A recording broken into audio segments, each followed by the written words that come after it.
Welcome to the class of Business Mathematics for BCom Honors first year. The topic that we are going to discuss today is quadratic equation. Unit 5 का content है ये आपका and हम इसको discuss करने जा रहे हैं. छोटे छोटे स्लॉट्स में हम इसको डिस्कस करेंगे.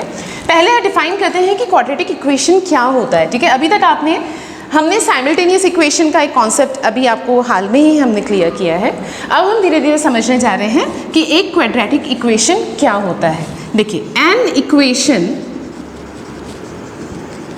इन द फॉर्म ऑफ, जब मैं किसी भी इक्वेशन को A X square plus B X plus C equals to 0 के फॉर्म में लिखती हूँ तो मैं क्या कर रही हूँ, मैं एक क्वाड्रेटिक इक्वेशन को मेंशन कर रही हूँ.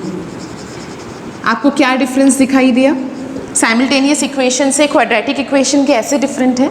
आपके पास ए एक्स स्क्वायर है, ए के आगे जो आपको एक्स दिख रहा है, एक तो आपको एक्स स्क्वायर दिख रहा है, ये क्या है? This is the quadratic value of x and what is only x? It is a linear form. Quadratic value लिख सकते हैं, क्वाड्रेटिक फॉर्म लिख सकते हैं, जो आप लिखना चाहें. लीनियर फॉर्म ऑफ एक्स कहलाता है. तो आपको कोई भी ऐसा इक्वेशन जो कि A X square plus B X plus C के फॉर्म में दिखे तो आपको समझ लेना है कि आप क्वाड्रेटिक इक्वेशन पे वर्क कर रहे हैं. हर क्वाड्रेटिक इक्वेशन के दो सॉल्यूशंस निकलते हैं, दो सॉल्यूशंस निकाले जाते हैं जो कि कभी कभी रूट्स के नाम से जाने जाते हैं. A quadratic equation has two roots अगर मैं बोलूँ तो मैं कहीं गलत नहीं बोल रही होती हूँ. अब समझते हैं कि क्वाड्रेटिक इक्वेशन कितने प्रकार के होते हैं. ठीक है, when we talk about a quadratic equation तो मुझे आता है उसके टाइप्स भी एक शॉर्ट डिस्कशन इसी डिस्कशन में हो जाएगा and then I will teach कि आपको कैसे दिखता है, कि वो कैसे आप डिस्टिंग्विश करेंगे कि हम कौन से फॉर्म की पढ़ाई कर रहे हैं. ठीक है, तो पहला जो है वो है प्योर क्वाड्रेटिक इक्वेशन. मैं शॉर्ट फॉर्म मेंशन कर रही हूँ, प्योर क्वाड्रेटिक इक्वेशन. और एक आपका जो दूसरा फॉर्म कहलाता है वह कहलाता है एडफेक्टेड क्वाड्रेटिक इक्वेशन. अब कैसे पता चलेगा कि मैं प्योर क्वाड्रेटिक इक्वेशन की बात कर रही हूँ या एडफेक्टेड क्वाड्रेटिक इक्वेशन की बात कर रही हूँ? तो सिंपल सी बात है, प्योर क्वाड्रेटिक इक्वेशन में आपका जो b है that is equals to 0. b कहाँ है आपका? A X square plus B X plus C है, तो जो आपका b है वह 0 है. इसका मतलब ये है कि प्योर क्वाड्रेटिक इक्वेशन केवल और केवल आपको इस फॉर्म में दिखाई देगी. एडफेक्टेड क्वाड्रेटिक इक्वेशन में आपका जो b है that is non equals to 0 and आपका जो क्वाड्रेटिक इक्वेशन है वह कुछ इस प्रकार से दिखाई देगा. क्लियर? इसका मैं एक छोटा सा एग्जाम्पल भी आपको यहीं की यहीं समझा देती हूँ कि अगर आपको एक क्वेश्चन एक्स स्क्वायर माइनस 9 दिख रहा है तो it is a pure quadratic equation. अगर एक इक्वेशन आपको x square minus 5x plus 6 के रूप में दिख रहा है, मतलब आप एडफेक्टेड क्वाड्रेटिक इक्वेशन को पढ़ रहे हैं. अब आ जाते हैं मेथड्स ऑफ सॉल्विंग पर. क्योंकि क्वाड्रेटिक इक्वेशंस हैं तो उन्हें हमें सॉल्व करना है. ठीक है, दो एक मेथड्स होते हैं. आज कोशिश करेंगे हम फर्स्ट मेथड को रीड आउट करने की. पहला मेथड जो मैं आपके साथ डिस्कशन करने जा रही हूँ वो है फैक्टराइजेशन मेथड.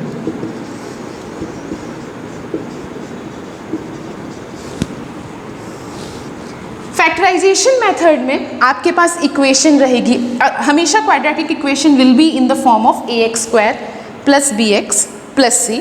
मैं आपको लर्न करवाऊंगी, मैं आपको टीच करूंगी कि कैसे फैक्टराइजेशन मेथड में हमें समझना है कि हमें एग्जैक्टली करना क्या है. ठीक है, तो उसे समझने के लिए हमारे पास एक एग्जाम्पल होना चाहिए.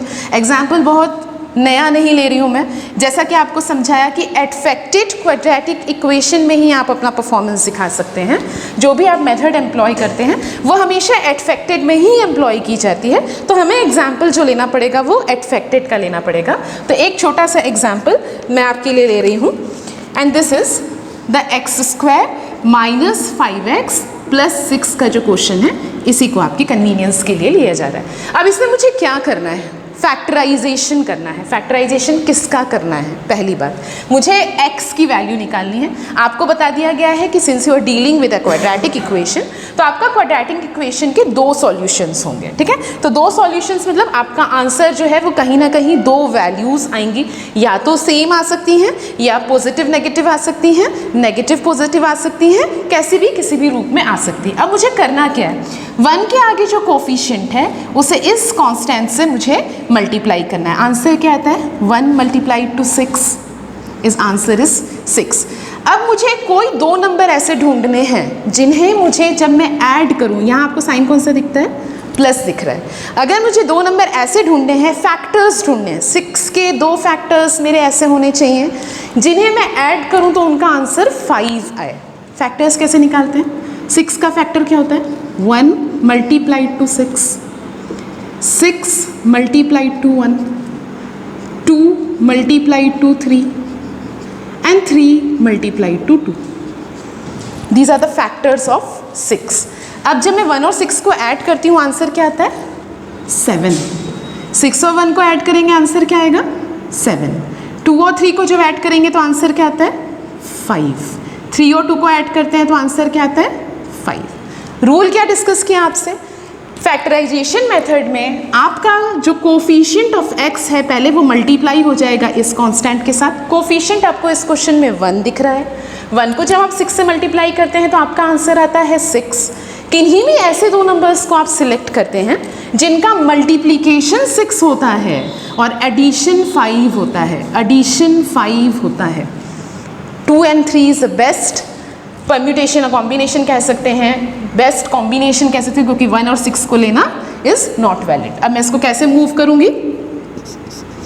एक्स स्क्वायर माइनस, इसे ब्रेक कर दीजिए, इधर 3x कर दीजिए या इधर 2x कर दीजिए। दिस इज योर डिस्क्रिशन, जैसा आप उसे करना चाहें इस तरीके से।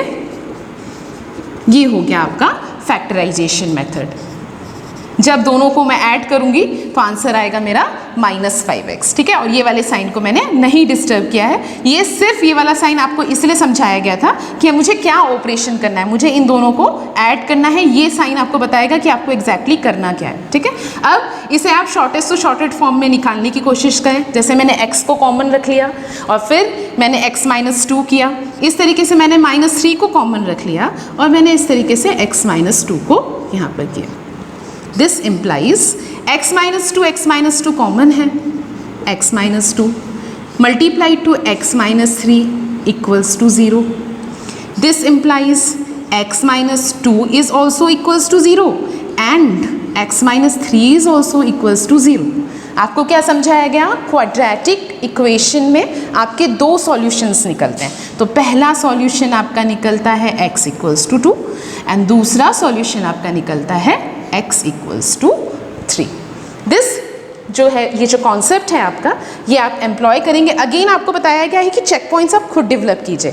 अगेन x इक्वल्स टू 2 कहाँ डालेंगे? Since I am having 2 values of x, मेरा इक्वेशन तो एक ही है, इक्वेशन मेरा x स्क्वायर -5x + 6 है।